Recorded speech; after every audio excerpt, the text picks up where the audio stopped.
தீட்டுக்கு விலகி வாழ்றீங்களா? ஆண்டவர் விலக்கி வைத்திருக்கிற காரியங்களுக்கு விலகி வாழ்கிறீர்களா?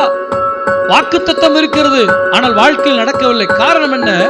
தேவன் எதையெல்லாம் வேண்டாம் என்று சொல்கிறாரோ அதெல்லாம் உங்களுக்கு வேண்டும் என்று தெரிகிறது.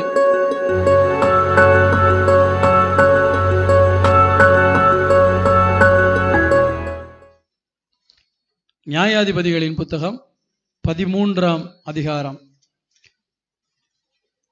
நியாயாதிபதிகளின் புத்தகம் 13ஆம் அதிகாரம் முதல் வசனத்திலிருந்து தொடர்ந்து எல்லாரும் சேர்ந்து வாசிக்கலாம்.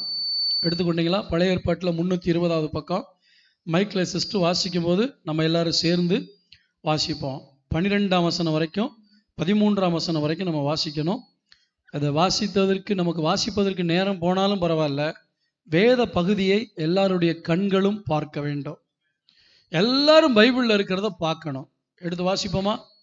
வாசிங்க. இஸ்ரவேல் புத்திரர் மறுபடியும் கர்த்தரின் பார்வைக்கு பொல்லாப்பானதை செய்தபடியால் கர்த்தர் அவர்களை 40 வருஷம் அளவும் பெலிஸ்தர் கையில் ஒப்பு கொடுத்தார். அப்பொழுது தான் வம்சத்தானாகிய சோரா ஊரானான ஒரு மனுஷன் இருந்தான். அவன் பேர் மனோவா. அவன் மனைவி பிள்ளை பெறாத மலடியா இருந்தாள்.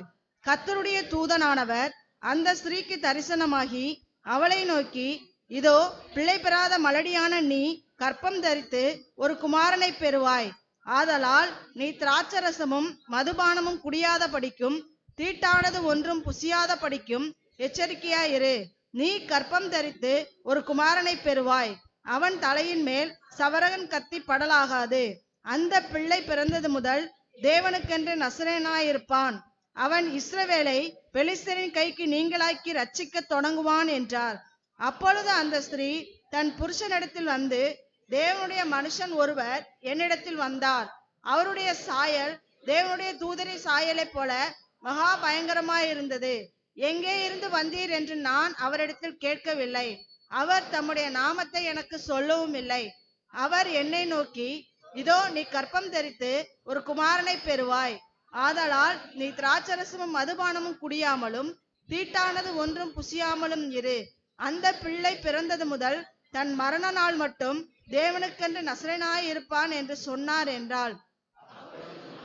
கர்த்தரை நோக்கி விண்ணப்பம் பண்ணி, என் ஆண்டவரே, நீர் அனுப்பின தேவனுடைய மனுஷன் மறுபடியும் ஒரு விசை எங்களிடத்தில் வந்து பிறக்க போகிற பிள்ளைக்காக நாங்கள் செய்ய வேண்டியதை எங்களுக்கு கற்பிப்பராக என்று வேண்டிக் கொண்டான். தேவன் மனோவாவின் சத்தத்துக்கு செவி கொடுத்தார். அந்த ஸ்திரீ வயல்வெளியில் இருக்கும்போது தேவனுடைய தூதனானவர் திரும்பவும் அவளிடத்தில் வந்தார். அப்பொழுது அவள் புருஷனாகிய மனோவா அவளோட இருக்கவில்லை.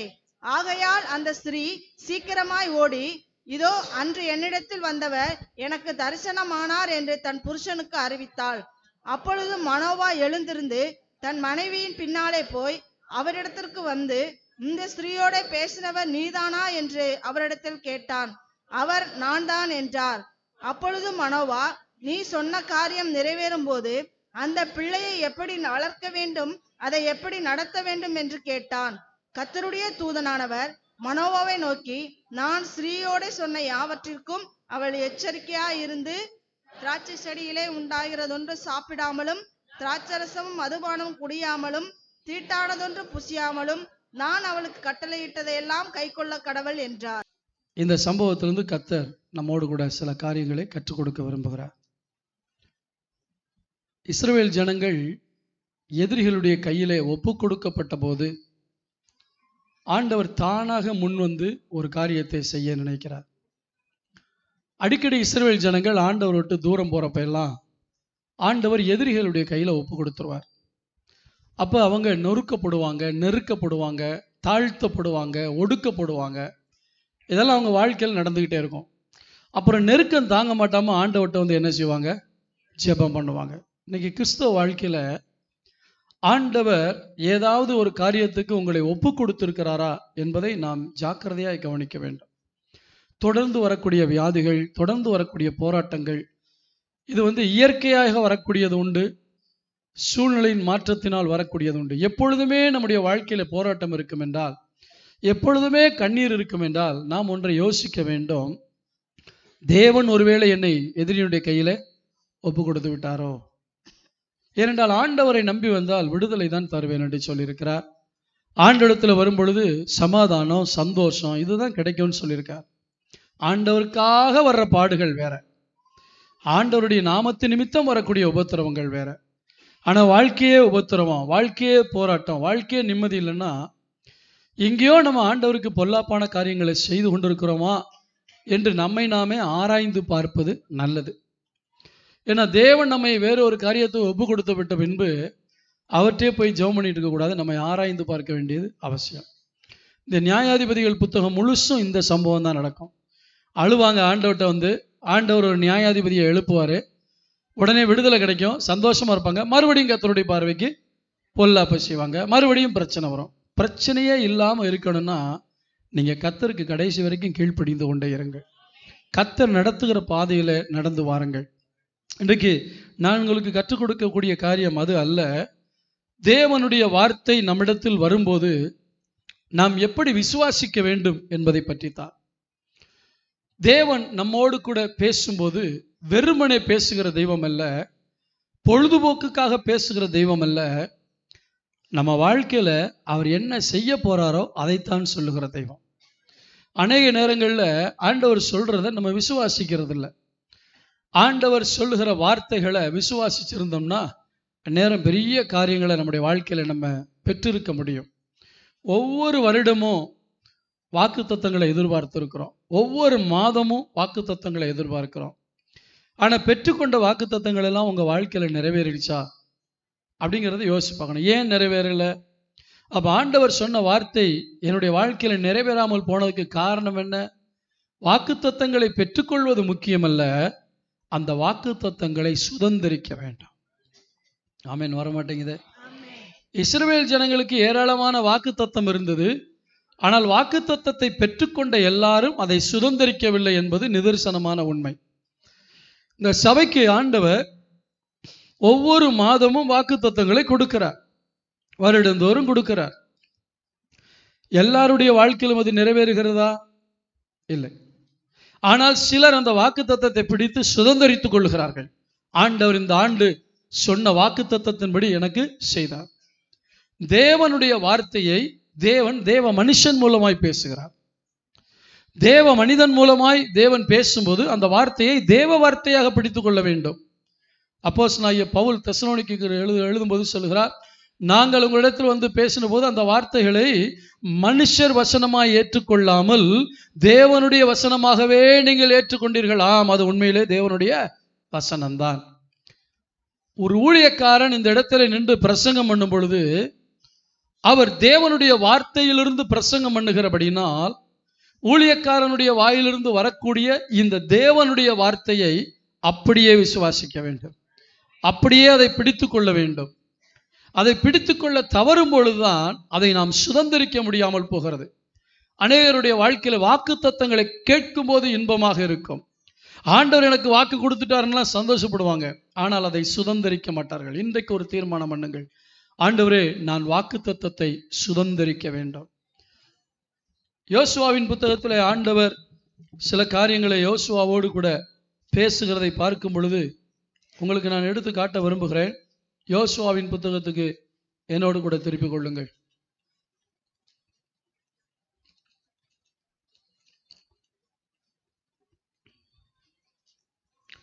18ஆம் அதிகாரம், யோசுவா 18ஆம் அதிகாரம் 3ஆம் வசனம். ஆகையால் யோசுவா இஸ்ரவேல் புத்திரரை நோக்கி, உங்கள் பிதாக்களின் தேவனாகிய கர்த்தர் உங்களுக்கு கொடுத்த தேசத்தை சுதந்தரித்துக் கொள்ள போகிறதற்கு நீங்கள் எந்த மட்டும் அசதியாயிருப்பீர்கள்? ஒரு காரியத்தை நான் சுதந்திரிக்க வேண்டும் என்றால் அது ஏற்கனவே எனக்கு கொடுக்கப்பட வேண்டும். ஆண்டவர் சொல்லுகிறார், நான் உனக்கு கொடுக்கும் தேசத்தை நீ சுதந்தரிப்பதற்கு தாமதமாயிருக்கிறாயே என்று கேட்கவில்லை, நான் உனக்கு கொடுத்த தேசம். அப்ப தேவனுடைய வாயிலிருந்து ஒரு வார்த்தை வந்தபோது அவரை பொறுத்தளவுக்கு அது நடந்து விட்டது. அது நடந்து விட்டது என்பதை என் செயலிலே, என் விசுவாச அறிக்கையிலே நான் அதை பெற்றுக்கொள்ள வேண்டும். நான் உங்களுக்கு கொடுக்க போகிற தேசம் என்று அல்ல. கவனிங்கள், இந்த முதல் வசனத்தை பார்க்கும்போது இஸ்ரவேல் புத்திரரின் சபையெல்லாம் சீலோவிலே கூடி அங்கே ஆசரிப்பு கூடாரத்தை நிறுத்தினார்கள். தேசம் அவர்கள் எப்படி ஆவியிலே இந்த பிசாசுடைய கிரிகளை எல்லாம் அவர்கள் கட்டி அந்த அந்தகாரங்களை எல்லாம் அப்புறப்படுத்தி விட்டார்கள். ஒரு இடத்துல சீலோவுல அவர்கள் ஆசரிப்பு கூடாரத்தை நிறுத்தின உடனே தேவன் அங்கே வந்து விட்டார். ஆமென் சொல்லுவோமா? தேவன் இந்த இடத்துல வந்துட்டார்னா இந்த இடம் நமக்கு தான். தேசம் அவர்கள் வசமாயிற்று என்றால் ஆண்டவரை பொறுத்தளவுக்கு கொடுத்துட்டார். அதனாலதான் சொல்றாரு, நான் இந்த இடத்துக்கு வந்துட்டேன், எனக்கு ஒரு ஆசரிப்பு கூடாரத்தை நிறுவிட்டீங்க, நான் இங்கே உலாவுகிறபடினால் என்னை பொறுத்த அளவுக்கு இந்த தேசத்தை உங்கள் கையில கொடுத்து விட்டேன். ஆனா நீங்க தான் சுதந்திரிக்கிறதுக்கு அசதியா இருக்கிறீங்க. என்றைக்கு இந்த திருவொற்றியூர்ல இந்த ஜோதி நகர் பகுதியில இங்கே ஒரு ஆசரிப்பு கூடாரத்தை கர்த்தர் நிறுவினாரோ அன்றைக்கே சுற்றிலும் இருக்கிற எல்லா ஜனங்களையும் கர்த்தர் நம்முடைய கையில ஒப்பு கொடுத்து விட்டார். ஆனால் நாம் அதை சுதந்திரிப்பதற்கு அசதியா இருக்கிறோம். ஒரு 4 பேர் 5 பேர் 10 பேர் ஊழியத்துக்கு போகிறோம். ஏன்? மற்றவர்களுக்கு ஆண்டவர் கொடுத்த வாக்கை சுதந்திரிக்க வேண்டும் என்கிற அந்த எண்ணம் இல்லை, அந்த தரிசனம் இல்லை. எங்கே ஒரு சபை ஆரம்பிக்கப்படுகிறதோ அது தேவனுடைய வசமாகும். எனவே தேவனுடைய ஆசரிப்பு கூடாரம் நிறுவின உடனேயே தேசம் அவர்கள் வசமாகிவிட்டு, ஆனா இன்னும் சுதந்திரிக்கல. இப்ப வசம் ஆயிற்று என்று விசுவாசிக்க வேண்டும். கர்த்தரின் கையிலே ஒப்பு கொடுத்தார். நீங்க வேதத்துல எல்லா இடத்துலையும் பாருங்க, நான் அவர்களை உன் கையிலே ஒப்பு கொடுத்தேன், நீ போய் அவர்களை ஜெயித்துக்கொள். இன்னும் சண்டை நடக்கல. ஆனா ஆண்டவர் என்ன சொல்றாரு? எரிகோவையும் அதன் ராஜாவையும் அந்த பட்டணத்தை உன் கையில ஒப்பு கொடுத்தேன், நீங்க போய் சுதந்திரிக்கணும். தேவன் ஒரு வார்த்தை என்னோடு கூட பேசுவார் என்றால் அவரை பொறுத்தளவுக்கு அது நடந்து விட்டது. சொல்லுங்க பார்க்கலாம். அவர் வார்த்தையை கொடுக்கும் போதே அது எனக்கு நடந்து விட்டது. ஆனால் நான் அதை சுதந்திரிக்க வேண்டும். எப்படி? என் முழங்காலை முடக்கி அந்த வசனத்தை சொல்லி ஜெபத்தில் இருந்து அந்த வாக்கு நிறைவேறுவதற்கு நான் என்ன செய்ய வேண்டும் என்பதை தேவனிடத்தில் கேட்க வேண்டும். தேவன் வாக்கு கொடுத்து விட்டார், அந்த வாக்கு நிறைவேறுவதற்கு நான் என்ன செய்ய வேண்டும்? ஆண்டவர் இந்த ரேஷன் கடையில் போற மாதிரி நீங்க கியூல நின்னுமே அள்ளி அள்ளி போட மாட்டார். நீங்க செய்ய வேண்டியது என்னது? ரேஷன் கடைக்காரன் வீட்டில் கொண்டு வந்தா கொடுக்குறான், கடைக்கு போறீங்கல்ல, அப்ப நீங்க செய்ய வேண்டிய வேலை இருக்குல்ல. ஆண்டவர் உங்களுக்கு கொடுத்திருக்கிற வாக்கு தத்துவத்தை அவருடைய பார்வையில நிறைவேற்றி விட்டார். சரி, ஆண்டவரை பொறுத்தளவுக்கு சிலுவையிலே இயேசு மரிப்பதற்கு முன்பாகவே என்னை பார்க்க முடியுமானால், ஆமீன் சொல்லுங்களேன். ஏன் எதிர்காலத்தை பார்க்க முடியுமா? முடியாதா? இயேசு சிலுவையில மரிக்கிறதுக்கு முன்னாடியே என்ன பார்த்துட்டாரு. அதனாலதான் என்னுடைய பாவத்துக்காக ஒரு பிராயச்சித்த பலியை ஆயத்தப்படுத்தினார். அப்ப ஏன் எதிர்காலம் அவருக்கு தெரியுமா தெரியாதா? கண்டிப்பா தெரியும். அப்ப அவரை பொறுத்தளவுக்கு எல்லாமே நடந்து முடிந்த கதை. என்ன பொறுத்தளவுக்கு அதை நான் சுதந்திரிக்க வேண்டும். இன்னைக்கு விசுவாசிகளுக்கு இந்த அறிவு இல்லை. ஆண்டவர் வாக்குத்தத்தம் கொடுத்தாரு, என்ன பண்ணீங்க? வீட்டில் மாட்டி வச்சேன். அப்புறம் என்ன பண்ணீங்க? நடக்கும்னு எதிர்பார்த்துக்கிட்டு இருக்கு, நடக்கவே இல்லை. நடக்காதுங்கிறத ஆணித்தரமாக நான் சொல்றேன். என்ன பாஸ்டர், வாக்குத்தத்தத்தை கொடுத்து அதை பிரிண்ட் போட்டு வீட்டில் கொடுத்து மாட்டீங்கன்னு சொன்னதே நீங்க, இது நடக்காதுன்னு சொல்றீங்களே. நீங்கள் செய்ய வேண்டிய காரியங்களை செய்தால் அது கண்டிப்பா நடக்கும். நீங்க செய்ய வேண்டிய காரியம் என்ன? நீங்கள் செய்ய வேண்டிய காரியம் என்ன? சுதந்திரிக்க வேண்டும். சுதந்திரிப்பது என்பது ஜெபத்தில் தான் உண்டு. ஜெபமே பண்ண மாட்டேன், வேதத்தை வாசிக்க மாட்டேன், ஆனா கர்த்தரை நம்புறேன், பரலோகம் போக முடியாது. ஜெபிக்கிற ஒரு கூட்டம் இந்த கடைசி நாட்கள் தேவனுக்காய் எழும்ப வேண்டும். வீட்டுல நீங்க மணிக்கணக்கா ஜெபிக்கணும், சபையில வந்து மணிக்கணக்கா ஜெபிக்கணும், வேலை செய்யற இடத்துல கூடி ஜெபிக்கணும், படிக்கிற இடங்கள்ல நேரம் கிடைக்கும் போது கூடி ஜெபிக்கணும். இந்த ஜபம் ஜபம் ஜபம் ஜபம் ஜபம் உங்க வாழ்க்கையில உயிர் மூச்சா மாறும் பொழுதுதான் கர்த்தர் உங்க வாழ்க்கையில பெரிய காரியங்கள் என்ன செய்வார். கர்த்தருக்கு ஸ்தோத்திரம்டாக. மறுபடியும் இங்க வாங்க, நியாயாதிபதிகள் 13ஆம் அதிகாரத்துக்கு வாங்க. இங்க வந்தது யாரு? அப்பொழுது தான் வம்சத்தனாகிய சோரா ஊரானாகிய ஒரு மனுஷன் இருந்தான். அவன் பேர் மனோவா. அவன் மனைவி பிள்ளை பெறாத மலடியாக இருந்தாள். சரி, ஒரு குடும்பத்தை ஆண்டவர் செலக்ட் பண்றார். இந்த குடும்பம் ஒரு நாளும் ஆண்டவர்கிட்ட வந்து எங்களுக்கு பிள்ளை கொடுன்னு ஜெபம் பண்ணாங்களா இல்லையா நமக்கு தெரியாது. ஜெபம் பண்ணியிருக்கலாம். ஏன்னா இஸ்ரவேல் தேசத்தை சேர்ந்த ஜனங்கள் கேட்டா கொடுக்குற தெய்வம் ஒருத்தர் இருக்காரு, ஜெபத்தை கேட்கிற ஒரு கடவுள் இருக்கார், நம்ம ஜெபம் பண்ணா கிடைக்குங்கிற நம்பிக்கையோட அவங்க ஜெபம் பண்ணியிருக்கலாம். இப்ப குறிப்பிட்ட குடும்பத்துல ஆண்டவர் தானாக வந்து ஒரு காரியத்தை சொல்றார். கர்த்தருடைய தூதனானவர் அந்த ஸ்திரீக்கு தரிசனமாகி. யார் வந்து தரிசனமானது? கர்த்தருடைய தூதனானவர்னா யாரு? ஆண்டவராகிய இயேசு கிறிஸ்து. ஆமென் சொல்லுவோமா? பழைய ஏற்பாட்டிலே தூதன் என்று வராமல் எந்த இடத்திலெல்லாம் கர்த்தருடைய தூதனானவர் என்று வருகிறதோ அதெல்லாம் பழைய ஏற்பாட்டிலே மனிதனை போல வெளிப்பட்ட இயேசு கிறிஸ்து. ஆமென் சொல்லுவோமா? அப்ப பாருங்க, ஒரு தூதனை அனுப்பாமல் எனக்கு ஒரு வேடிக்கையான ஒரு சந்தேகம் உண்டு. எல்லா இடத்துக்கும் தூதனானவர் இயேசு போனாரு, மரியாள்கிட்ட மட்டும் தூதன் அனுப்புனார். இவரே போயிருக்கணும், நான் உன் வயிற்றுல பிறக்க போறேன்ட்டு. ஆமென் சொல்லுவோமா? இந்த தூதனானவர் போய் நீ கர்ப்பம் தரிக்க போகிறாய், யார்? நான் தேவன், நான் உன் வயிற்றில பிறக்க போறேன்னு சொன்னா என்ன பரவசம் இருந்திருக்கும். அதுக்கு மட்டும் தூதன் அனுப்பிட்டார். நம்ம வாழ்க்கையில தூதனை அல்ல, தூதனானவர் வர வேண்டும். ஆமென் சொல்லுவோமா? நான் யோசிச்சு பார்க்கிறேன், தேவனே நேரடியா ஒரு வீட்டுக்கு போகக்கூடிய அளவுக்கு அந்த வீடு எப்படிப்பட்ட வீடா இருந்திருக்கும். சில வீடுகள்ல சொல்றாங்க, பாஸ்டர் போன் பண்ணிட்டு வந்திருக்கலாம்ல பாஸ்டர். ஏன்னா அங்க வீடை பார்த்தா யுத்த களமா இருக்கும். அவுத்து போட்டது அங்கங்க கிடக்கும், சாப்பிட்டு போட்டது அங்கங்க கிடக்கும்.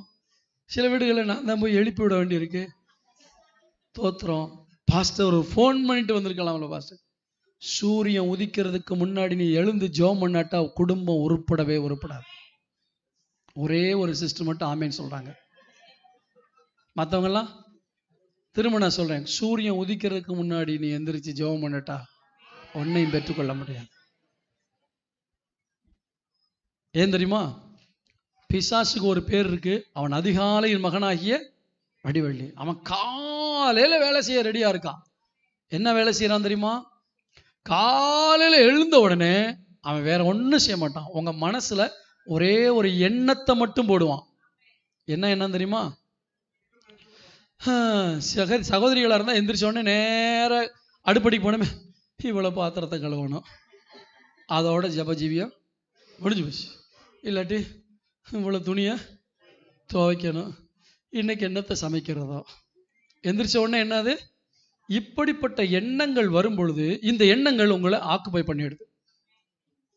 பிசாசு ஏதாவது ஒரு தோல்வியான எண்ணங்களையோ பாரமான எண்ணங்களையோ போட்டுறான். ஸ்மித் விக்கிள்ஸ்வொர்த் என்று சொல்லக்கூடிய ஒரு ஊழியக்காரர் காலையில் எழுந்திருக்கும் போதே பிசாசை ஜெயிக்கணுங்கிறதுக்காக கண்ணு முழிப்பு வந்தோடனே அல்லேலூயா அப்படின்னு எந்திரிப்பாராம். சொல்லுங்க பார்க்கலாம். நான் சொன்ன மாதிரி சொல்லுங்க பார்க்கலாம். எந்திரிச்சு பாருங்க, வாழ்க்கையில ஒரு அற்புதம் நடக்கும். நம்ம என்ன செய்வோம்னா, அந்த ஊசல் அடிக்கிட்டு இருக்கு, அந்த ஐசியூ வார்டில் உயிர் போய் போய் வருது பார்த்தீங்களா, அந்த மாதிரி சில நேரத்தில் எந்திரிக்கலாமா வேண்டாமா, எந்திரிக்கலாமா வேண்டாமா. அந்த நேரத்துலாம் பிள்ளைங்க நம்மகிட்ட கடன் கேட்பாங்க, ஒரு 5 நிமிஷம் கொடுங்கன்ட்டு. எவ்வளோ நேரம்? 5 நிமிஷம் 10 நிமிஷம் என்ன செய்வாங்க? கடன் கேட்பாங்க. ஸோ சூரியன் உதிக்கிறதுக்கு முன்னாடி என்ன செய்யணும்? எழுந்திருக்கணும். ஏன் இப்படி சொல்றேன் தெரியுமா? அதிகாலையில் என்னை தேடுகிறவர்கள் என்னை கண்டடைவார்கள். ஒவ்வொரு கிறிஸ்தவ குடும்பமும் இன்னைக்கு நான் பார்க்குறேன், ஆண்டவர் அறியாத குடும்பங்கள் காலையில் எழுந்து வீட்டுக்கு வாசல் தெளித்து அவங்க என்னென்னமோ பண்ணி கோலம் போட்டு என்னமோ வீட்டை சுத்தம் பண்ணுறாங்க. அவங்க என்னென்ன லட்சுமி உள்ள வருமா? வராத ஒண்ணுக்காக வரவேற்கிறதுக்கு அவன் அவ்வளவு ஆயத்தமா இருப்பான்னா, நான் வருவேன்னு வாக்கு பண்ணின தெய்வத்தை ஆராதிக்கிறதுக்கு, அந்த தெய்வத்தை வரவேற்பதற்கு நீ இன்னும் தூங்கி கொண்டிருப்பாயோ? வருவேன்னு சொல்லியிருக்காரு. வீட்டை தேடி வர்ற தெய்வம் இயேசு. இந்த வீட்டை தேடி இயேசு போனார். உங்க வீட்டை தேடி வர முடியுமா இயேசு? எங்கிட்ட போன் பண்ணிட்டு வாங்கங்கிறீங்க, அவர் சொல்லாம கொள்ளாம வருவார். வர்றதே சொல்ல மாட்டார். நீ நினையாத நேரத்துல வருவேன்னார். உங்க வீடு எப்பவுமே தேவன் விசிட் பண்ணக்கூடிய வீடா இருக்கணும். அந்த வீட்டுல துதி இருக்கணும், அந்த வீட்டுல ஆராதனை இருக்கணும், அந்த வீட்டுல ஜெபம் இருக்கணும். ஒவ்வொருத்தரும் தனித்தனியா ஜெபம் பண்ணாலும் பரவாயில்ல, அந்த வீட்டுல கர்த்தர் இருப்பார். ஆமென் சொல்லுவோமா? சில வீடுகளுக்குள்ள போனா என்னால ஜெபமே பண்ண முடியாது. போன உடனே எனக்கும் கொட்டாய் வந்துடும். அந்த வீட்டில இருந்து வரும்போதே வீட்டில் போய் படுத்து தூங்கினா நல்லா இருக்குங்கிற எண்ணம் தான் எனக்கு வரும். ஏன்னா அந்த வீட்டில் எப்போ பார்த்தாலும் தூக்கம் தூக்கம் தூக்கம். தூக்கம் கந்தையை உடுத்து விக்கும். உன் தரித்திரம் வழிப்போக்கனை போல வரும் என்று சொல்லப்பட்டிருக்கு. எனவே காலையில் குடும்பத்தில் உள்ளவங்க எழுமுங்க. கிறிஸ்தவங்க அதுவும் முக்கியமா இன்னைக்கு நிறைய இடத்துல கிறிஸ்தவங்களுக்கு வீடு தர மாட்டேங்கிறாங்க. என்னன்னு கேட்டால் அவங்க சுத்தமாக வைக்க மாட்டாங்க அப்படின்ட்டு. ஆனால் சுத்தமான தெய்வத்தை ஆராதிக்கிற இடத்து நம்ம தான். உங்க வீடு எப்பவும் பளிச்சுன்னு ஒரு வரவேற்பாளரை வரவேற்கிறது போல இருக்கணும். ஏன்னா ஆண்டவர் விசிட் பண்ண விரும்புகிறார். யோசிச்சு பாருங்க, இந்த மணவாவுடைய வீடு மட்டும் கண்டமானி கிடஞ்சுன்னா ஆண்டவரே வந்திருப்பாரா? தூதன் அனுப்பியிருப்பாரு. தேவனே வருகிறார். தூதனானவர் தரிசனமாகி சொல்லுகிறார். சொல்லி நீ கற்பந்தரித்து ஒரு குமாரனை, அதாவது நம்ம ஊர்ல தான் என்னன்னா கல்யாணம் முடிச்சுமே 1 மாசம் 10 நாள்ல என்ன ஒண்ணு நடக்கலையான்னு நம்ம தமிழ்நாட்டை போல ஆட்கள் யாருமே கிடையாது. பல வருடங்கள் பிள்ளை இல்லாட்டா தான் அவங்களுக்கு மலடிங்கிற பேரை கொடுப்பாங்க. அதுவும் பல வருடங்கள் எப்ப இந்த சரீரத்துல பிள்ளை பெறுவதற்குரிய தகுதி இருக்கிற வரைக்கும் அவங்க மலடி கிடையாது. ஆமீன் சொல்லுவோமா? பிள்ளை பெறக்கூடிய அந்த வயது இருக்கிற வரைக்கும் அவங்க மலடி கிடையாது. எப்போனாலும் கர்த்தர் பிள்ளை என்ன செய்யலாம்? கொடுக்கலாம். 1 வருஷம் ஆனமே, 6 மாசம் ஆனமே, 3 மாசம் ஆனமே, ஒன்றும் இல்லையான்னு பாவம் பிள்ளைகளை போட்டு உயிரை வாங்கி இன்னைக்கு நிறைய பேர் என்ன செய்யறாங்க? நாங்களும் முயற்சி பண்ணி பார்த்தோம், கடைசியில் பிள்ளையாவது தத்தெடுக்கலாம் அப்படின்ட்டு. ஆண்டவர் சொல்லாரு, நீ கற்பந்தரித்து ஒரு குமாரனை பெறுவாய். ஆமீன் சொல்லுவோமா? என்ன போட்டிருக்கு? நீ, அவளுக்கு பேரே என்ன பேர் கொடுத்துட்டார் ஆண்டவர்? மலடிங்கிற பேரை கொடுத்துட்டு சொல்றாரு, நீ மலடாயிட்ட, இனி உனக்கு குழந்தை டாக்டர்கள் உன்னை பார்த்து அப்படி சொல்லியிருக்கலாம், உனக்கு குழந்தை பிறக்கக்கூடிய தகுதி இல்லைன்னு சொல்லியிருக்கலாம். ஆனா உன்னை கற்பந்தரிக்க பண்ணுகிற தெய்வம் என் ஆண்டவராகிய இயேசு கிறிஸ்து. அவர் சொல்லுகிறார், நீ கற்பந்தரித்து ஒரு குமாரனை பெறுவாய். சரி, அதனால் நீ திராட்சை மதுபானம் குடியாதபடிக்கு, தீட்டானது ஒன்றும் புசியாதபடிக்கு எச்சரிக்கார். அடுத்த வசனம் சொல்லு, நீ கற்பந்தரித்து ஒரு குமாரன், நீ ஒரு குமாரனை பெறுவாய்ன்னு சொல்லல, நீ கற்பந்தரித்து ஒரு குமாரனை. 7ஆம் வசனத்திலையும் அவர் என்னை நோக்கி, இதோ நீ கற்பந்தரித்து ஒரு குமாரனை பெறுவார். இவ சொன்ன உடனே இந்த அம்மா நேரம் வீட்டுக்கு போகுது. வீட்டுக்கார்ட்ட போய் சொல்லுது, இந்த மாதிரி ஒருத்தர் வந்தாரு. அவருக்கு வந்தது இயேசுன்னு தெரியாது, ஏதோ ஒரு ஊழியக்காரன் வந்தார் போலட்டு. என்ன சொல்றாங்க? தேவனுடைய மனுஷர் ஒருவர் என்னிடத்தில் வந்தார். 6ஆம் வசனம், தேவனுடைய மனுஷர் ஒருவர் என்னிடத்தில் வந்தார், அவருடைய சாயல் தேவனுடைய தூதரின் சாயலை போல இருந்தது. வந்தது இயேசுனை கண்டுபிடிக்க முடியல.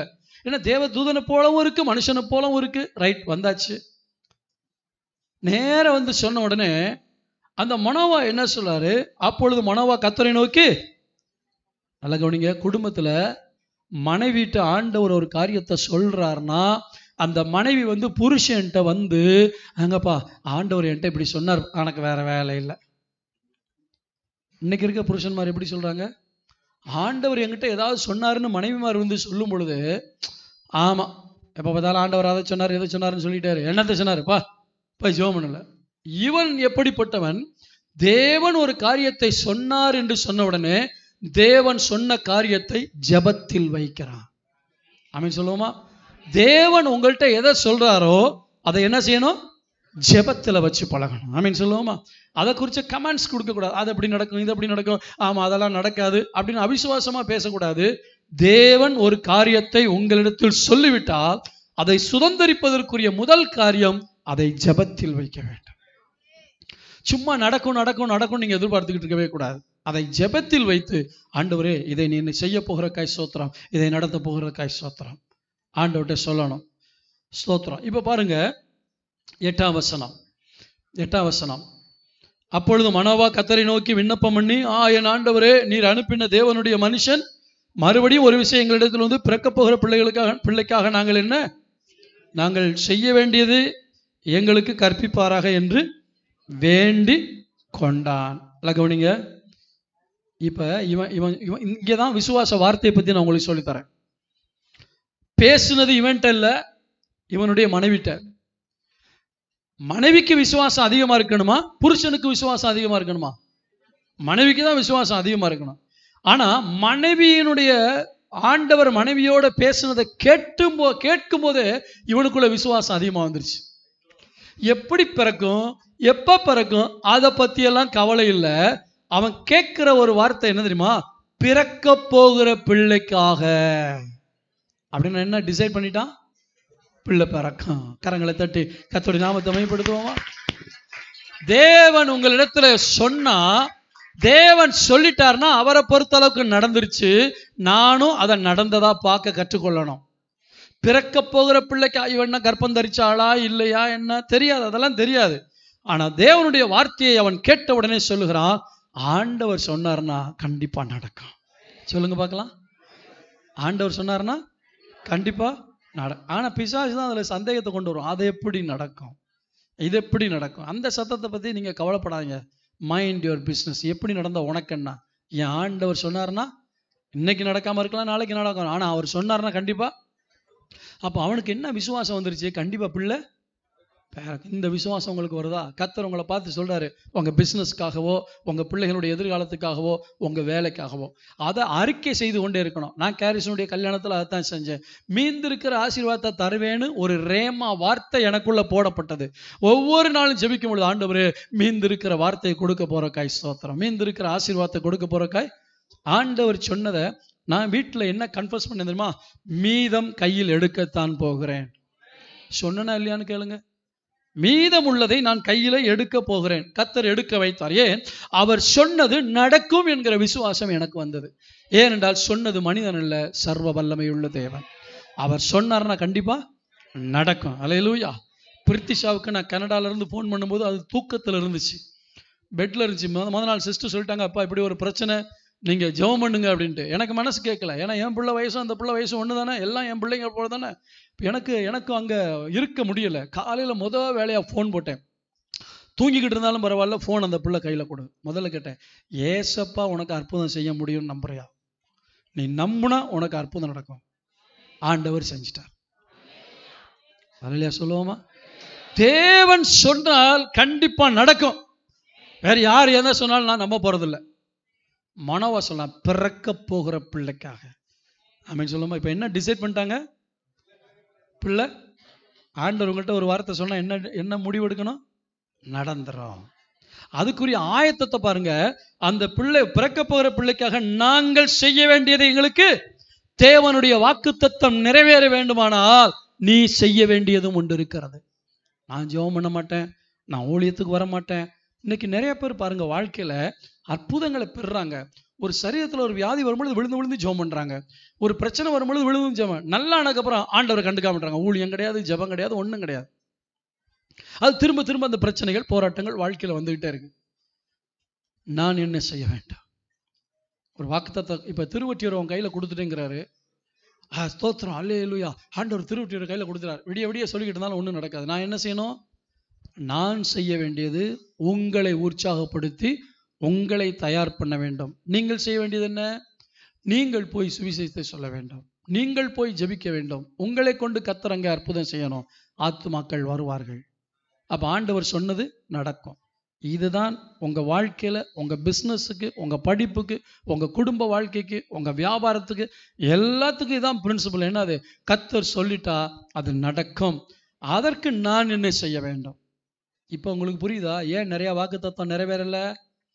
நான் என்ன செய்யணுங்கிறத ஆண்டவர்கிட்ட கேட்கல. எத்தனை பேர் ஆமான்னு ஒத்துக்கிறீங்க? வாக்குத்தத்தத்தை வீட்டில் போய் கொண்டு போய் மாட்டினேன், உண்மைதான். ஆனா என்ன கேட்க மறந்துட்டேன், இந்த வாக்குத்தத்தம் நிறைவேறதுக்கு நான் என்ன செய்யணும் ஆண்டவரே? மனோவா கேட்கிறான், பிறக்க போகிற பிள்ளைக்காக நாங்கள் செய்ய வேண்டியதை எங்களுக்கு டீச் பண்ணுங்க ஆண்டவரே. நாங்க என்ன செய்யணும்னு சொல்லுங்க. கேட்கணும். ஆண்டவர் சொல்ல, உன்னை வாளாக்காமல் தலையாக்குவேன் சொன்னமே. அல்லேலூயா, தோத்திரம் தோத்திரம். ஆண்டவர் என்கிட்ட பேசிட்டாரு, வாளாக்காமல் தலையாக்குவேன் பேசிட்டாரு. நல்லது, தோத்திரம். வீட்டில் போய் கேட்கணும், நான் வாளாகாமல் தலையாய் மாறுவதற்கு இன்னையிலிருந்து நான் என்ன செய்யணும் ஆண்டவரே? ஆண்டவர் தொடர்ந்து பேசுவார், தொடர்ந்து பேசுவார். அங்க சொன்னார் இல்லையா, தீட்டானதுக்கு விலகி இரு, திராட்சரசமும் மதுபானமும் குடிக்காத. அப்ப சொல்ல என்ன? பிறக்க போகிற காரியங்களுக்காக நான் செய்ய வேண்டியது என்ன? தீட்டுக்கு விலகி வாழ்றீங்களா? ஆண்டவர் விலக்கி வைத்திருக்கிற காரியங்களுக்கு விலகி வாழ்கிறீர்களா? வாக்குத்தத்தம் இருக்கிறது, ஆனால் வாழ்க்கையில் நடக்கவில்லை. காரணம் என்ன? தேவன் எதையெல்லாம் வேண்டாம் என்று சொல்லுகிறாரோ அதெல்லாம் உங்களுக்கு வேண்டும் என்று தெரிகிறது. அம்மா அப்பா சொல்றாங்க, சும்மா நோண்டிக்கிட்டு இருக்காத போன அப்படின்ட்டு. இன்னைக்கு பாருங்க, இந்த கண்ணுல உள்ள பிரச்சனை நிறைய பிள்ளைகளுக்கு கண்ணு தெரியாம போற காரணம் மொபைல். மொபைல்னால நிறைய பிள்ளைகளுடைய கண் பார்வை பாதிக்கப்பட்டு அதை ஒரு நாள் அந்த பார்வையை கொண்டு வர முடியாதுங்கிற அளவுக்குலாம் பிள்ளைங்க போயிருக்காங்க. ஆண்டவர் உங்க மனசாட்சியில பேசுறாரு. இந்த பிரசங்க பீடத்தில் நின்று ஊழியக்காரன் மூலமாய் பேசுவதற்கு முன்பாக உங்கள் மனசாட்சியிலே தேவன் பேசுகிறார். சில காரியங்களுக்கு நீ விலகி இரு, நான் உனக்கு சொன்ன வார்த்தை நிறைவேறும். நீ ஏன் இவ்வளவு கஷ்டப்படணும்? நீ ஏன் இவ்வளவு கடன்ல இருக்கணும்? நீ ஏன் இவ்வளவு போராட்டத்தில் இருக்கணும்? நீ ஏன் இன்னும் தரித்திரத்தில் இருக்கணும்? நான் உன்னுடைய அப்பா, நான் ஐஸ்வர்ய சம்பன்னர். நான் உன்னை வாழாக்காம கண்டிப்பா தலையாக்க முடியும். ஆனா நான் உன்னை விலகி இருக்க சொல்ற காரியத்துக்கு விலகி இல்லாம, அது இல்லாம என்னால இருக்கு. அது ஒரு நண்பனாக இருக்கலாம், உன் பாவ பழக்க வழக்கமாக இருக்கலாம், தவறான நட்பாக இருக்கலாம். ஆண்டவர் விலகி இருன்னு சொல்ற காரியத்துக்கு விலகி இருந்தீங்கன்னா அவர் சொன்னதை கண்டிப்பா நிறைவேற்றுவார். எனக்கு அதையும் விட முடியல, இதுவும் வேணும். இந்த 2 வண்டியில என்ன செய்யக்கூடாது? பிரயாணம் பண்ணக்கூடாது. 2 வண்டியில பிரயாணம் பண்ணக்கூடாது. அந்த காலத்துல இந்த ஜோக்கு ஒரு புத்தகத்துல நான் படிச்ச ஞாபகம் வருது. அந்த காலத்துல என்னன்னா ஒரு சர்தார்ஜி ஜோக்குன்னு சொல்லுவாங்க. அதுல ஒருத்தன் ட்ரெயின்ல போயிட்டு அந்த இடையில ஒரு ஸ்டேஷன் வந்த உடனே அவன் வந்து மதுரைக்கு போறவன் ஸ்டேஷன் வந்த உடனே அவன் அந்த விருதாச்சலம் அந்த இடத்துக்கு வந்த உடனே இறங்கி டீ குடிக்க போயிருக்கானா. அந்த மாதிரி ஒரு இடம்னு வச்சுங்களேன். டீ குடிக்க போயிட்டு மறுபடியும் வண்டியில் ஏறி உட்காந்துமே மேலே பெட்டில் ஏறி படுத்துட்டு கீழே விளையாட்டுங்க, எங்கே போகிறீங்க அப்படின்ட்டு இருக்கான். அவன் கேட்டானா, நான் சேலம் போகிறேன் அப்படின்னா. என்ன டெக்னாலஜி வளர்ந்துருக்கு, மேலே உள்ள பெட்டில் இருக்க நான் மதுரைக்கு போகிறேன், கீழே இருக்க பெட்டில் நீங்கள்? அட பாவி, இது சேலத்துக்கு போகிற ட்ரெயின்ரா. இவன் வெளியே போயிட்டு டீ குடிச்சிட்டு வந்து ட்ரெயினை மாதிரி படுத்துட்டான். ட்ரெயினை மாதிரி மேலே படுத்துட்டு கீழே இருக்க வேண்டிய கேட்குறானா எங்கே போகிறேன்னா, அவன் சேலத்துக்கு போகிறேங்க. இவன் சொன்னான், மேலே இருக்க பெட்டு எங்கே போகுது? மதுரைக்கு போகுது. கீழே இருக்க பெட்டு சேலத்துக்கு போகுது. என்ன டெக்னாலஜி வளர்ச்சி. இன்னைக்கு நம்ம அப்படிதான் நினைச்சிக்கிட்டு படுத்திருக்கோம். ஆண்டவர் என்ன இங்கே கொண்டு போய் சேர்த்துருவாரு, அங்கே கொண்டு போய் சேர்த்துருவாருட்டு. ஹலோ, புரியுதா உங்களுக்கு? நான் செய்ய வேண்டியது என்ன, எதுக்கு நான் விலகி இருக்கணும்? இன்னைக்கு உட்காந்து யோசிங்க. ஆண்டவர் கொடுத்த வாக்கு தத்தங்கள்லாம் எத்தனை பேர் நான் சொல்றதை செய்ய போறீங்க? செய்வீங்களா? இதை நீங்க செஞ்சீங்கன்னா உண்மையில உங்க வாழ்க்கையில் அற்புதத்தை பார்ப்பீங்க. சும்மா விட்டுட்டு போய் ஆண்டவரே அற்புதம் செய்யணும் சொல்லுவார், என் மகன் சொன்னதை செஞ்சியா மாதிரி. அதனால தான் சொல்றேன், ஊழியக்காரன் மூலமா சொல்றதை நீங்க கேட்கணும். இன்னைக்கு வீட்டுக்கு போங்க, வீட்டுக்கு போய் ஒரு பேப்பர் எடுங்க, பேனா எடுங்க. ஆண்டவரே நான் எதற்கெல்லாம் விலகி இருக்கணும்னு சொல்லுங்க அப்படின்னா ஆண்டவர் சொல்ற காரியத்தை எழுதுங்க. அதை விட்டு விலகிறதுக்கு உங்களுக்கு தில் இருந்தா ஆண்டவருடைய ஆசீர்வாதத்தை நீங்க பார்க்க முடியும். வேணான்னு சொல்ற காரியத்தோட நான் ஒட்டிக்கிட்டே இருக்கேன். ஆண்டவர் எத்தனை காரியத்தை விட்டு விலகுன்னு சொல்றாரு. நான் விலகி வந்துட்டேன், எனக்கு ஒரு அற்புதம் நடக்கும். பிறக்க போகிற பிள்ளைக்காக அப்ப என்ன வந்துருச்சு? ஃபெய்த் வந்துருச்சு. ஆண்டவர் சொன்னா கண்டிப்பா பிள்ளை பிறக்கும் அப்படின்ட்டு. 9ஆம் வசனத்தை வாசிங்க சிஸ்டர். தேவன் மனோவாவின் சத்தத்துக்கு செவி கொடுத்தார்.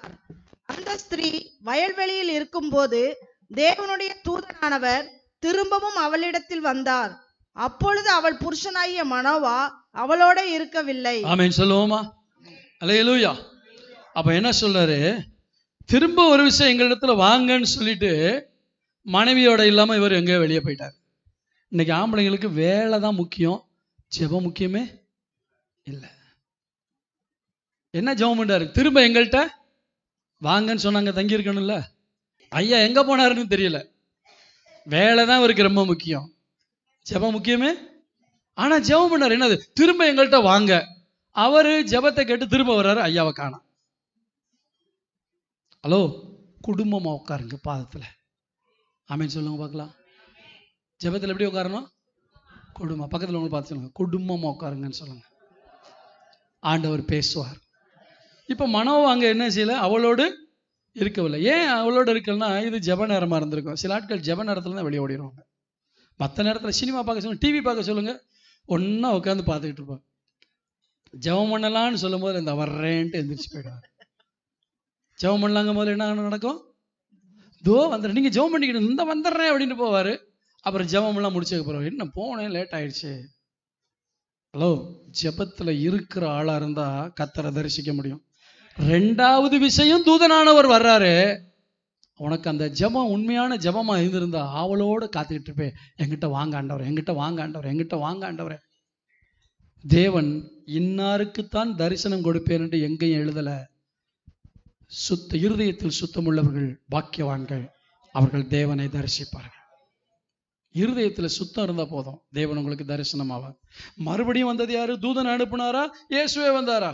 தூதனானவர். இயேசுவே வருகிறார். தூதனானவர் முதல்ல தரிசனமானார், இப்பொழுது வருகிறார்.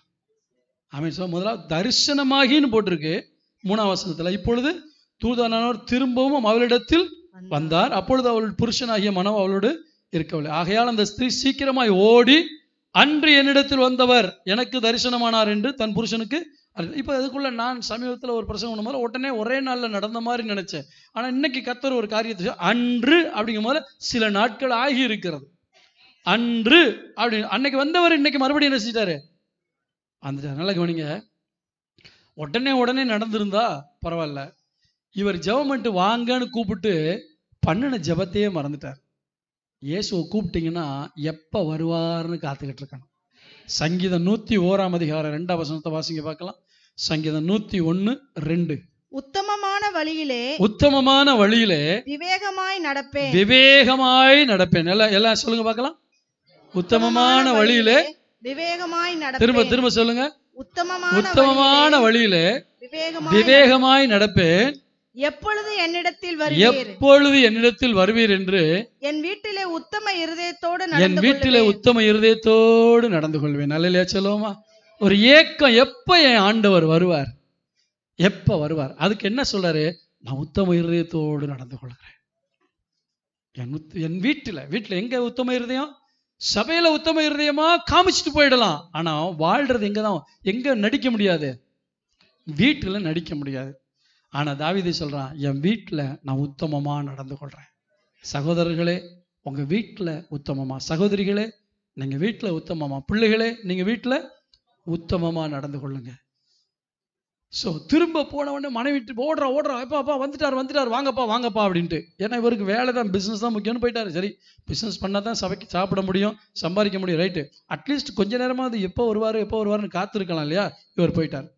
இப்போ மறுபடியும் ஓடி அப்போது மனோவா எழுந்திருந்து தன் மனைவியின் பின்னாலே போய் அவரிடத்துக்கு வந்து, இந்த ஸ்திரீயோடு பேசினவர் நீர்தானா என்று அவரிடத்தில் கேட்டார். அவர் நான் தான் என்றார்.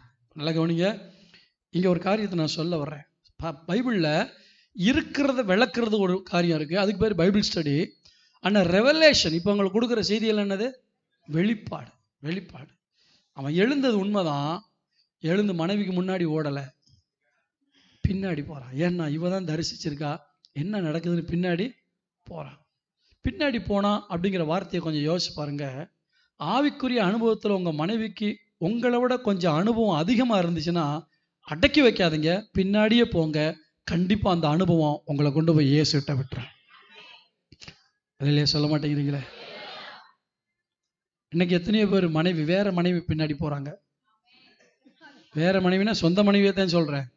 சொந்த மனைவி வேற இடத்துக்கு போறாங்க, அவங்க பின்னாடி எல்லாம் போறாங்க, அடிக்கப்படுற ஆடு மாதிரி. ஆனா உங்க மனைவி யாரை நோக்கி போகிறாள்? இயேசுவை நோக்கி போகிறாள். ஒரு அல்லேலூயா சொல்லுங்க பார்க்கலாம்.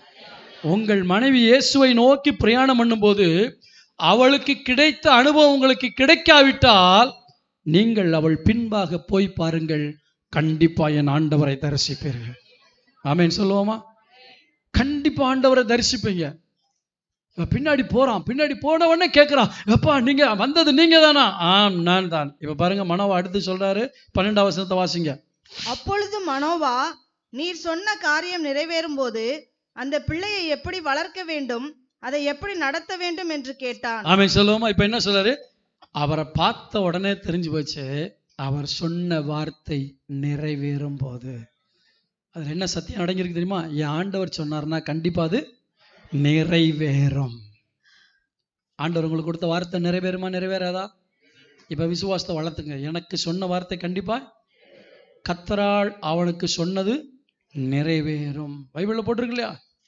கர்த்தரால் சொன்னது நிறைவேறும். பவுல் சொல்றார், எனக்கு சொல்லப்பட்ட பிரகாரமாகவே நடக்கும் என்று என் தேவனிடத்தில் நான் நிச்சயித்திருக்கிறேன். பரிசுத்தவான்களுடைய அனுபவங்கள் அதான். என் தேவன் சொல்லிட்டாருன்னா அது கண்டிப்பா நிறைவேறும். ஒரு வார்த்தை, ஆண்டவருடைய வார்த்தை வரதான்னு பாருங்க.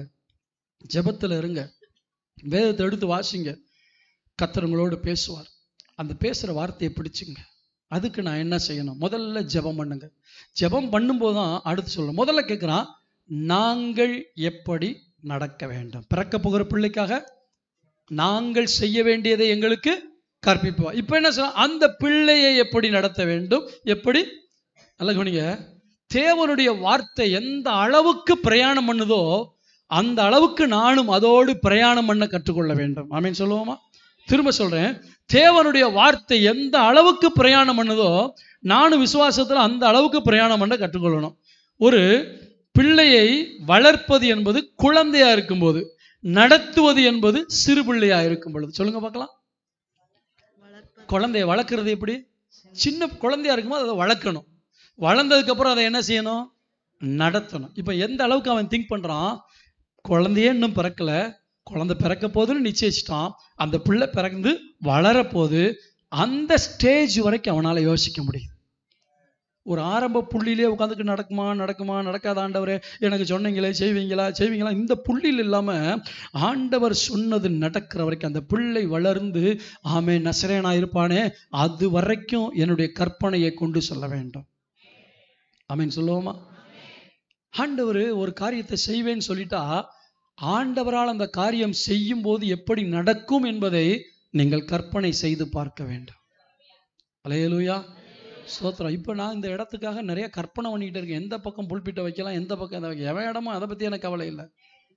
ஆனால் ஆண்டவர் தருவேன்னு சொல்லிட்டாருன்னா கற்பனை பண்ண வேண்டியது. கற்பனைக்கு காசு கிடையாது.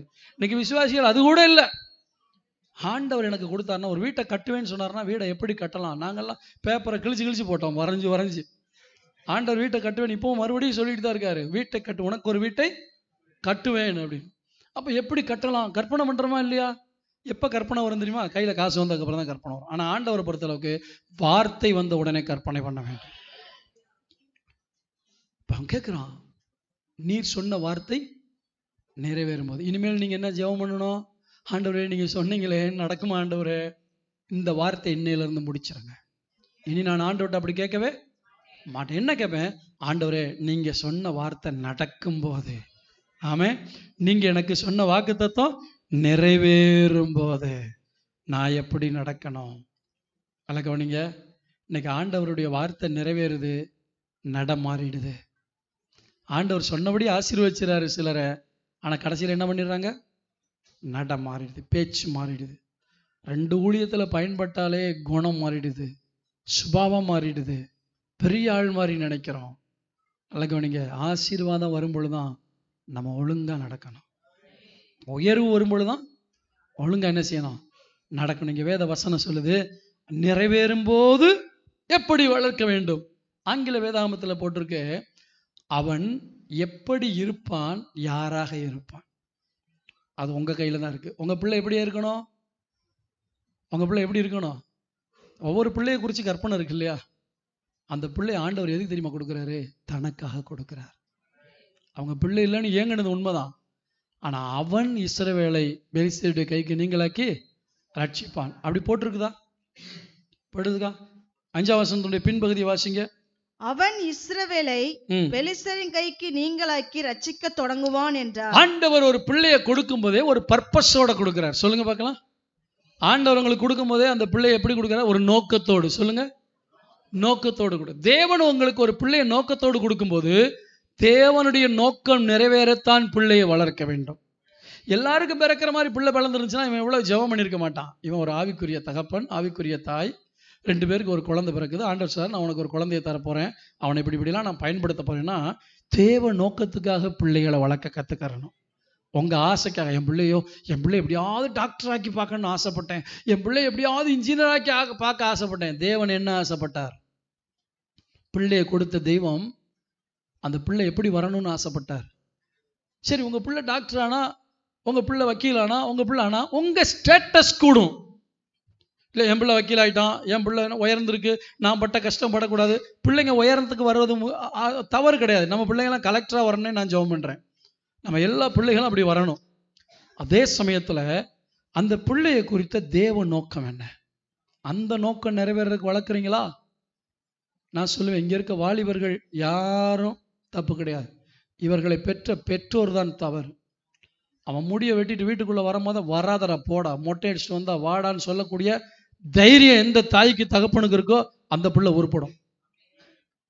ஆமென் சொல்லுவோமா? பிள்ளையை எப்படி நடத்தணும்னு ஆண்டவர்கிட்ட கேட்கணும். கேட்க மாட்டேங்கிறான் பாஸ்டர், கேட்க மாட்டேங்கிறான்னா உன் பிள்ளை தானே. சொல்றத கேட்காத பிள்ளை எதுக்கு? பிள்ளை எப்படி வளர்க்கணும்? நிறைவேறும் போது தேவனுடைய திட்டம் பிள்ளைகளுடைய வாழ்க்கையில் இன்னும் நிறைவேறலையே, இஷ்டத்துக்குள்ள இருக்காங்க. ஏன்? அந்த தரிசனம் பெற்றோருக்குள்ள என் பிள்ளையை குறித்த தேவ திட்டம் நிறைவேறணும். சரி, கடைசியா ஒரு காரியத்தை நான் உங்களுக்கு சொல்லி முடிக்க விரும்புகிறேன். கர்த்தருக்கு ஸ்தோத்திரம். 17ஆம் வசனத்தை வாசிங்க. அப்பொழுது மனோவா கர்த்தருடைய தூதனை நோக்கி, நீ சொன்ன காரியம் நிறைவேறும் போது நாங்கள் உம்மை கனம் பண்ணும்படி உம்முடைய நாமம் என்ன என்று கேட்டான். தேவனுடைய வார்த்தை நிறைவேறும் பொழுது அந்த பிள்ளை எப்படி வளர்க்க வேண்டும், தேவனுடைய வார்த்தை நிறைவேறுவதற்கு நாங்கள் என்ன செய்ய வேண்டும்? 2 வார்த்தையும் கவனிங்க. தேவனுடைய வார்த்தை நிறைவேறுவதற்கு நாங்கள் என்ன செய்ய வேண்டும், தேவனுடைய வார்த்தை நிறைவேறும் பொழுது அந்த பிள்ளையை எப்படி. இன்னொரு காரியத்தை கேட்கிறாரு, நீங்க சொன்னபடி எங்களுக்கு ஆசீர்வாதத்தை கொடுத்துட்டா நாங்க எப்படி உங்களை கனம் பண்ணணும் ஆண்டவரே? இல்லையா? சொல்லுங்க பார்க்கலாம். இன்னைக்கு நிறைய குடும்பங்கள் ஆசீர்வாதம் அப்புறம் யாரை கனம் பண்றது இல்லை? கர்த்தரை கனம் பண்றது இல்லை. கர்த்தரை கனம் பண்ணுங்க. தேவனுடைய வாக்குத்தத்தம் உங்க வாழ்க்கையில நிறைவேறும் போது யாரை கனம் பண்ணணும்? கர்த்தரை கனம் பண்றதுன்னு என்னது? அவரை குறித்து வெட்கப்படக்கூடாது. எல்லா இடத்துலையும் அவரை பத்தி என்ன செய்யணும்? போல்டா பேசணும். அவரை கனம் பண்ணுங்க. காலையில் எந்திரிச்சுமே அவரு. இப்போ நான் ஒரு வீட்டில் வந்து தங்கியிருக்கேன். ஒரு வீட்டில் ஒரு 5 நாள் தங்க போறேன்னு வச்சுங்க. அவங்க வாட்டுக்கு வீட்டு வேலையை பார்க்குறாங்க, அவங்க வேலையை பார்த்து அவங்கவுங்க சாப்பிட்டுக்கிட்டு அவங்க வாட்டுக்கு போகிறாங்க. போகும்போது இங்கே வச்சிருக்கு சாப்பிட்டுங்க அப்படின்னா என்ன கனம் பண்ணுறாங்களா? இல்லை. காலையில் எந்திரிச்சுமே என்ன செய்வாங்க? என்ன கனம் பண்ணுறவங்களா இருந்தால், பாஸ்டர் காஃபி குடிக்கிறீங்களா, டீ குடிக்கிறீங்களான்னு கேட்பாங்க. அப்படின்னு என்ன அர்த்தம்? சரி, நம்மளையும் ஒரு ஆளாக மதிக்கிறாங்க. டீ வேணுமா காஃபி வேணுமான்னு கேட்குறாங்க. என்ன கனம் பண்ணுறாங்க? பாஸ்டர் காலையில் என்ன டிஃபன் சாப்பிட்றீங்க, இட்லி சாப்பிட்றீங்களா, பொங்கல் சாப்பிட்றீங்களா, பூரி சாப்பிட்றீங்களா கேட்குறாங்கன்னு வச்சுங்க. அப்போ நான் விரும்புகிறத சொல்கிறேன். எனக்குள்ளே என்ன வரும்? சரி, பார்த்து பார்த்து என்ன செய்கிறாங்க? கவனிக்கிறாங்க. பார்த்து பார்த்து கவனிக்கிறாங்களே அப்படிங்கிற ஒரு எண்ணம் வந்து அவங்களுக்கு என்ன செய்யணும்னு தோணும்? இன்னும் அவங்க ஆசீர்வாதமாக இருக்கணும். எலிசாவை அப்படி தான் ஒருத்தி பார்த்து பார்த்து கவனிச்சான். எலிசாவை கனம் பண்ணான். அவன் பார்த்தான், இவ்வளோ கனம் பண்ணுறாள், இவளுக்கு ஏதாவது நான். ஒரு எலிசாவுக்கே அந்த எண்ணம் இருக்குன்னா, நீங்கள் தேவனை கனம் பண்ணும் பொழுது என் பிள்ளைக்கு ஏதாவது செய்யணுங்கிற ஆசை வருமா வராதா? காலையில் எந்திரிச்சுமே அவரை தேட மாட்டேங்கிறோம், கனவீனம் பண்ணுறோம். பைபிளை பார்க்குறோம், கையில் எடுக்க மாட்டேங்கிறோம், அவரை அசட்டை பண்ணுறோம். பைபிளை தொட்டு எவ்வளோ நாளாச்சு? தேவனை தேடுறது, தேவனை முதலாவது வைக்கிறது தான் அவரை கனம் பண்ணுறது. நான் என்றைக்கு தேவனை முதலாவது வைக்கிறேனோ அங்கே அவரை, என்னை கனம் பண்ணுகிறவர்களை உங்க அத்தனை பேரையும் ஆண்டவர் சொந்த பந்தத்துக்கு முன்னாடி என்ன செய்வார்? உயர்த்துவார். காரியங்களை வாக்கிய பண்ணுகிற கர்த்தர் அதை நிறைவேற்றுவார். இன்னைக்கு பிரசங்கம் என்ன தெரியுமா? மொத்த பிரசங்கம் என்ன தெரியுமா? தேவன் சொன்ன வார்த்தை, அதுக்கு நான் என்ன செய்யணும்? நிறைவேறும் போது நான் என்ன, நிறைவேறுவதற்கு நான் என்ன செய்யணும்? நிறைவேறின பின்பு கடைசியா நன்மை கிடைச்சதுக்கு அப்புறம் என் தேவனை நான் காண. நன்மையை வாங்கிட்டு போயிடக்கூடாது. நன்மையை வாங்கிட்டு போயிடக்கூடாது. எனக்கு ஒரு சுகத்துக்காக நான் எவ்வளோ அழுதி ஜெபம் பண்ணுறேன். இப்போ உதாரணத்துக்கு சொல்கிறேன். இங்கே வா, எழுந்து வா, எழுந்துச்சு வாடா மேலே. ஒன்றும் செய்ய மாட்டேன், வீட்டுக்கு அனுப்பிடுவேன். வா, இவனுக்கு சுகம் இல்லைன்னு வச்சுங்க. ஆண்டவர்கிட்ட வந்து ஜெபம் பண்ணுறான். ஆண்டவரே, எனக்கு நல்ல கை கால் சுகத்தை தாங்க, எனக்கு வயிறு வலிக்குது, வயிற்று வலியை சுகமாக்குங்க அப்படிலாம் சொல்கிறான். இப்போ ஆண்டவர் பார்த்து கேட்குறாரு, உன்னை எதுக்காக சுகமாக்கணும் அப்படின்னு கேட்டால் என்ன பதில் சொல்லுவேன்? ஆண்டவர் உன்னை எதுக்கு சுகமாக்கணும்னு கேட்டால் என்ன பதில் சொல்லுவேன்? சரி, இந்த இடத்துல நீங்களே இருந்தாங்க போவோம், நீங்கள் இருந்தால் என்ன பதில் சொல்லுவீங்க? இப்போ உங்கள் வாழ்க்கையில் ஒரு பிரச்சனை நடக்குது. ஆண்டவரே பிரச்சனையிலிருந்து விடுதலை தாங்கன்னு கேட்டால் ஆண்டவர் கேட்குறாரு, எதுக்கு உன்னை பிரச்சனையிலிருந்து விடுதலை கொடுக்கணும்? தாங்க முடியலை. சரி, விடுதலை கிடைச்சதுக்கப்புறம் என்ன பண்ண போற? உங்க கால் சுகமா இருப்பதற்கு அவர் நினைக்கணும், இந்த கால் எனக்கு பயன்படும். உங்க கை சுகமா இருப்பதற்கு ஆண்டவர் நினைக்கணும், இவனுக்கு சுகம் கொடுத்தாயா வேலையை செய்வான், இந்த பிள்ளைக்கு சுகம் கொடுத்தாயா வேலையை செய்யும். அந்த நம்பிக்கை இருக்கா? இல்லை சுகத்தை வாங்கிட்டு வாங்குற வரைக்கும் ஆண்டவரே ஆண்டவரேன்னு சொல்லிட்டு கொஞ்சம் சரியானமே ஓடிட்டு ஆண்டவரை டாட்டா காமிச்சிட்டு போறாளா? ஆண்டவர் எப்போவுமே உங்களை பார்க்கணும், இந்த பிள்ளைக்கு என்ன செஞ்சாலும் அது ஒர்த்து. ஆமென். இந்த பிள்ளைக்கு என்ன செஞ்சாலும் அது ஒர்த்து. ஏன் தெரியுமா? அது என்ன கனம் பண்ணுது. இன்னைக்கு பிரசங்கத்தில் எதை மறந்தாலும் மறக்காட்டாலும் ஒன்றை தெரிஞ்சுங்க, ஆண்டவரே நான் உங்களை கனம் பண்ண விரும்புகிறேன். ஆமென். நான் உங்களை கனம் பண்ண விரும்புகிறேன். ஆண்டவர் சொல்லுவார், மகனே நானும் உன்னை கனம் பண்ண விரும்புகிறேன். ரெண்டாவது சொல்லுங்க, நீங்கள் என்ன சொன்னாலும் அது நடக்கும்னு நம்புகிறேன். நடக்குமா அப்படிங்கிற சந்தேகத்தை இன்னைக்கோட தூக்கி போட போகிறேன். தேவன் சொல்லிட்டாருன்னா கண்டிப்பாக என் வாழ்க்கையில் நடக்கும், அது நிறைவேறும். அவர் சொல்ல நிறைவேறினால் என்று கேட்கவில்லை, நிறைவேறும் போது, நீர் சொன்ன காரியம் நிறைவேறும் போது, பிறக்க போகிற பிள்ளைக்காக. ஸோ நாங்கள் என்ன செய்யணும்? நாங்கள் என்ன செய்யணும்? பிள்ளைக்காக என்ன செய்யணும்? நாங்கள் என்ன செய்யணும்? கடைசியில் கேட்குறோம், இதெல்லாம் நன்மை கிடைச்சதுக்கு அப்புறம் உங்களுக்கு நாங்கள் என்ன செய்யணும்? சொல்லும். இன்னைக்கு நிறைய குடும்பங்கள் அதில் தவறிடுறாங்க. நன்மை கிடைச்சதுக்கு அப்புறம் ஆண்டவரை மறந்துடுறாங்க. நிறைய பொருத்தனை பண்ணுறாங்க. ஆண்டவர் இந்த பொருத்தனையெல்லாம் பார்த்து அற்புதம் செய்கிறாரு. அதுக்கப்புறம் பொருத்தனையை செலுத்துறதுக்கு யோசிக்கிறாங்க. நீங்கள் பண்ண பொருத்தனை அப்படியே நிற்குதா? ஆண்டவர்கிட்ட ஜெபம் பண்ண போகிறோம். எல்லாம் இருக்கிற இடத்துல முழங்கால் படிடுவோம். ஹல்லேலூயா, thank you Jesus. தேவன் மனோவாவை பார்த்து அவனிடத்தில் வந்து தரிசனமாகி உனக்கு ஒரு குழந்தையை தருவேன் என்று சொல்லவில்லை. அவனுடைய மனைவி பேர் கூட போடப்படலை. இவனுக்கு பேர் போடப்பட்டிருக்கு, அவனுடைய மனைவி பேர் கூட போடப்படலை. ஆனால் அவள் தேவனோடு பேசுகிற அனுபவத்தில் இருந்தாள். ஏன் அந்த குடும்பத்தை ஆண்டவர் செலக்ட் பண்ணாருன்னு எனக்கு தெரியல. நான் நினைக்கிறேன், அந்த குடும்பத்துக்கு ஒரு பிள்ளையை கொடுத்தா அதை தனக்கு கொடுப்பாங்கன்னு ஆண்டவர் நம்பியிருப்பார். இஸ்ரவேலில் எத்தனையோ பேர் இருக்கும் பொழுது, ஏற்கனவே பிள்ளைகளை பிறப்பித்த பிள்ளைகளை பெற்றெடுத்த குடும்பங்கள் இருக்கும் பொழுது, அந்த குடும்பத்தில் ஒரு பிள்ளையை எனக்கு தானு கேட்காம பிள்ளையே இல்லாத ஒருத்திட்ட போய் நான் உனக்கு ஒரு பிள்ளையை கொடுக்க போறேன், அவன்தான் இந்த தேசம், உன் குடும்பத்துக்கு மட்டும் ஆசீர்வாதம் இல்லை, இந்த இஸ்ரவேல் தேசத்துக்கே ஆசீர்வாதமா இருக்க போகிறான். அவளுக்கு ஆச்சரியம் தாங்கல. சகோதர சகோதரியே, குடும்பத்தில் ஆவிக்குரிய ஜீவியத்தில் யார் ஆண்டவரோடு அதிகமாக இருக்கிறீர்களோ மற்றவர்கள் இணைந்து நடைபோட கற்றுக்கொள்ளுங்கள். உன் புருஷன் அதிகமாய் ஜெபிக்கிறவராக இருந்தால் அவருக்கு பின்னே போக நீ வெட்கப்படாதே. ஏனென்றால் அவர் போய் முடிகிற இடம் தேவனாகத்தான் இருக்கும். உன் மனைவி ஆவிக்குரிய ஜீவியத்தில் உன்னை விட அதிகமாக இருந்தால் அதை தடை பண்ணாமல் அவளுக்கு பின்பாக நீ போய்ப்பா. நீ அவளுக்கு பின்பாக போகும் பொழுது தேவனுடைய தூதனானவரை நீ பார்க்க முடியும். பிள்ளைக்காக நீ என்ன வேணாலும் பண்ணுன்னு புருஷன் சொல்ல, நாங்கள் என்ன செய்ய வேண்டும்? ஒரு பிள்ளையை வளர்ப்பதில் தகப்பனுக்கும் பங்குண்டு, தாய்க்கும் பங்குண்டு. எப்படியாவது பிள்ளையை வளர்த்துருன்னு சொல்லி நான் பணத்தை மட்டும்தான் கொடுப்பேன்னு பணத்தை தூக்கி எறிஞ்சிட்டு போகாத. நீ உட்கார்ந்து உன் மனைவியோடு சேர்ந்து உன் பிள்ளையை வளர்க்க கற்றுக்கொள். ரெண்டு பேரும் சேர்ந்து அந்த பிள்ளையை வளர்க்க வேண்டும். தகப்பன் கண்டிக்கும் போது தாய் தடுக்க கூடாது, தாய் கண்டிக்கும் போது தகப்பன் தடுக்க கூடாது. ரெண்டு பேரும் இணைந்து அந்த பிள்ளைகளை உருவாக்குங்கள். ஏனென்றால் இந்த கடைசி நாட்களில் தேவனுக்காக அநேக நசரேயன்கள் தேவை. ஆண்டவர்கிட்ட ஒப்பு கொடுப்போமா? நீங்க சொன்ன வார்த்தை இதுவரைக்கும் நடக்கலன்னு நான் சோர்ந்து போய் வந்தேன். எத்தனையோ வாக்குத்தத்தங்கள் என் வாழ்க்கையில கிடைத்தது, அது இன்னும் நிறைவேறவில்லையே என்று ஏங்கி வாழ்ந்தேனப்பா. ஆனால் இன்றைக்கு என்னோடு கூட பேசினேன். நீங்க சொன்ன கண்டிப்பா நடக்கும், நீங்க சொன்ன கண்டிப்பா நடக்கும். சொல்லுவோமா? ஆண்டவரை பார்த்து சொல்லுவோமா கொஞ்ச நேரம்? அப்பா நீங்க சொன்ன கண்டிப்பா நடக்கும், நீங்க சொன்ன வார்த்தை நிறைவேறும் ஆண்டவரே. அது ஒரு நாள் காத்துல பறந்து போகாது, அது ஒரு நாள் மண்ணில் புதைஞ்சு போகாது, அது ஒரு நாள் தண்ணியில கரைஞ்சு போகாது, அது கடல்ல மிதந்து போகாது. என் தேவன் சொன்னா, என் தேவன் சொன்னா கண்டிப்பா என் வாழ்க்கையில நிறைவேறும், என் வாழ்க்கையில நிறைவேறும். நான் என்ன செய்யணும் ஆண்டவரே? உம்முடைய வார்த்தை நிறைவேறுவதற்கு, அந்த பிள்ளை பிறக்க போகிற பிள்ளைக்காக நாங்கள் என்ன செய்ய வேண்டும் என்று கேட்டது போல உம்முடைய வாக்குத்தத்தம் எங்கள் வாழ்க்கையில நிறைவேறுவதற்கு நாங்கள் என்ன செய்ய வேண்டும்? உம்முடைய வாக்கு நிறைவேறும் போது நாங்கள் என்ன செய்ய வேண்டும்? நாங்கள் எப்படி உம்மை கனம் பண்ண வேண்டும்? மனவாவுக்கும் மனைவிக்கும் ஆண்டவர் கொடுத்தது ஒரு பிள்ளை என்கிற ஆசீர்வாதத்தை.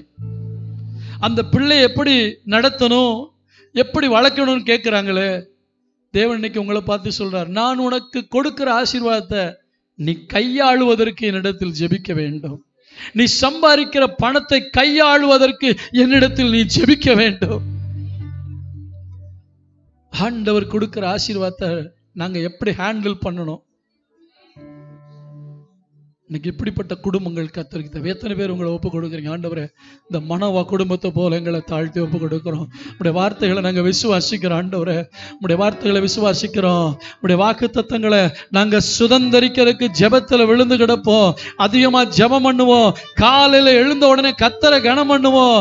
வேலையை விட, படிப்பை விட, மற்ற எல்லா காரியத்தை விட என் தேவனுடைய சமூகத்தில் அமர்ந்து அவரை பாடி துதித்து அவரை ஆராதித்து மகிழ்ந்து அவருடைய பிரசன்னத்துக்குள் மிதந்து அந்த அபிஷேகத்திலே நிறைந்து